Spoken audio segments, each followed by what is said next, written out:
the bones of viper when attacked and also should be. Kaya nga, nung siya inatake si Apostle Paul, inatake siya ng mga ulupong kasi, alam niyo po, sa buhay niyo maraming ulupong. Maraming sa likod ninyo kakaganin kayo. Kunyari, magandang kausap, pero kung sa likod, ichichismis ka.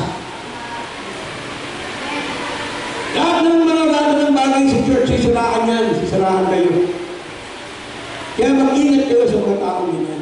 Sabi ni Paul dito, anong ginawa ko? Shake off the viper of discouragement.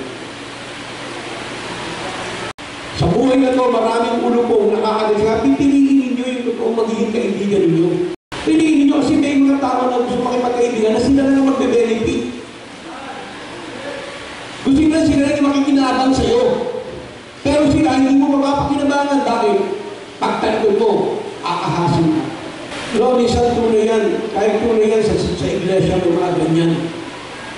Nakakala mo kasama mo, yung pala, hindi pala totoo. Kaya ano mo yun, pag dumating may mga problema, aalis yan. Hindi yan totoo. Ipaparigil sa iyo ng Panginoon kung sino yung mga yan ang totoong kaibigan. Tsaka i-reveal ng Panginoon yung totoong membro ng church na to.